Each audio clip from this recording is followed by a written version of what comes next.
You see that broken blender from 1995? You need to let it go.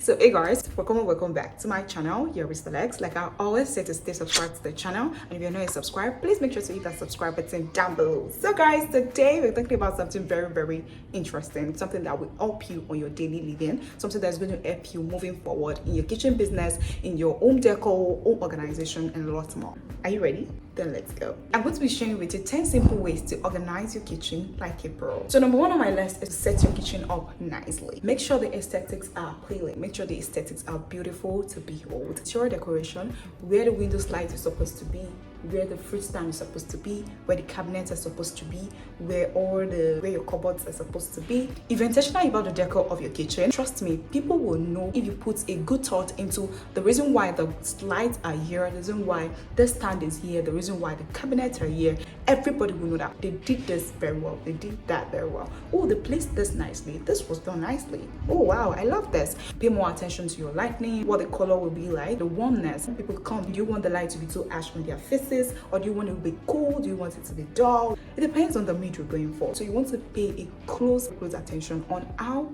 your space is going to be like. To have a professional kitchen, the lighting must be very good. I'm talking electric lighting and the natural light. Very wild window around your kitchen, which brings in for ventilation. You don't want hot water to pour your body. If you're not seeing clearly, you can just go ahead and just splash hot things on your body. And we don't want that home accident, so we want to try as much as possible to make sure that the lighting in our kitchen is very lit. So the next point on my list is to declutter. Getting rid of the things that you do not need in your kitchen. That's why I said, you see that 1995 blender that you have, that broken glass cup, that broken jug that you feel like, oh my god, it's just a bit broken, not so broken. I can still get water into this thing. This jug can still hold water. Why will I dispose it? You need to let go of them. Start creating space for yourself. If you think you use them, then that is fine. Take them off your cabinet to create more space. There's no need for you to, jam pack everything together. Because the truth is, if you haven't used them for years, then you probably do not need it. Which brings me to the next point, which is to label your items. Let us know that, okay, this is rice, this is beans. If someone should come to your kitchen and be like, oh, I want to make something, there's no need for them to start asking that, oh, what's this? Let's take, for instance, the person wants to use baking soda. Let the person not go and mistake baking soda for baking powder.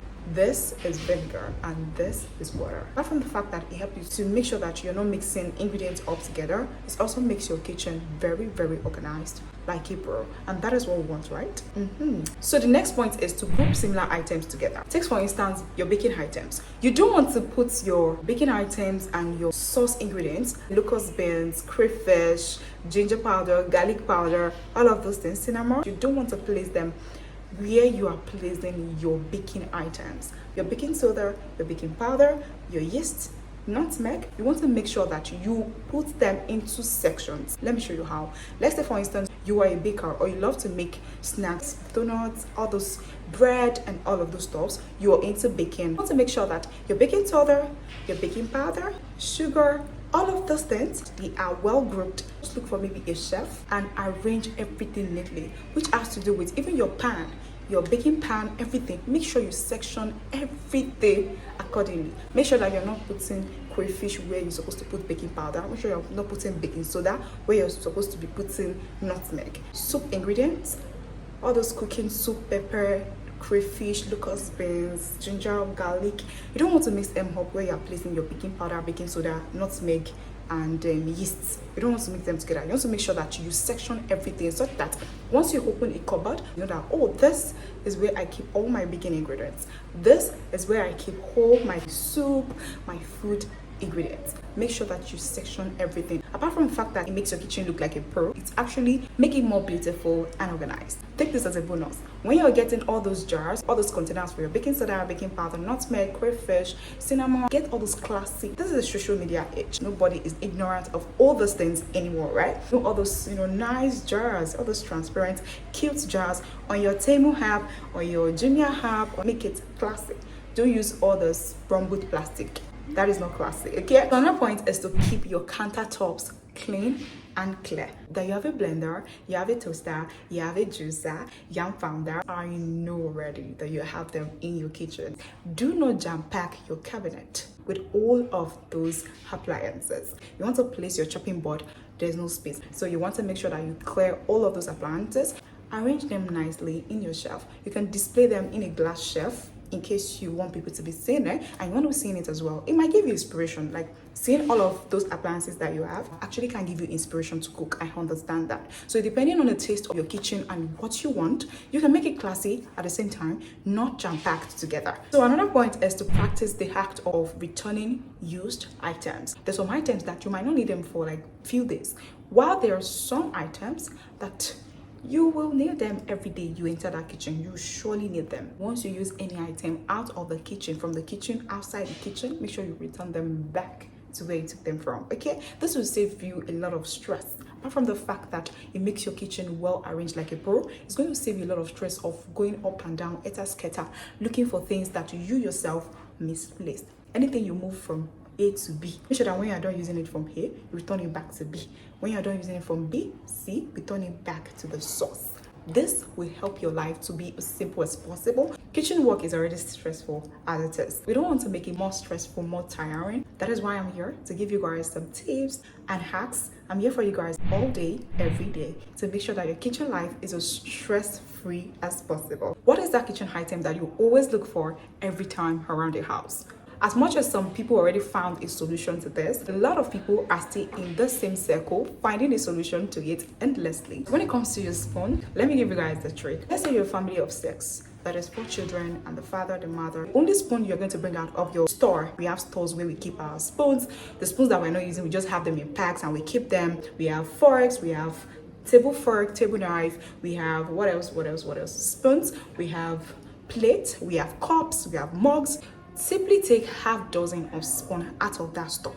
Since you're 6 in the family, until you're able to train yourself. This is actually a thing of training. For a dozen, we have 12. So take 6 pieces of spoon. So what matters most in all of this that we are doing is to make sure that we are disciplined. We know that basically there are 6 tablespoons in the house. Come into the family, let's say maybe the family wants to eat and there are only 6 spoons in the house. Now we have 5 spoons. We took the last spoon. The person will be like, oh, I was one that used it inside the car. Forgot to take it up.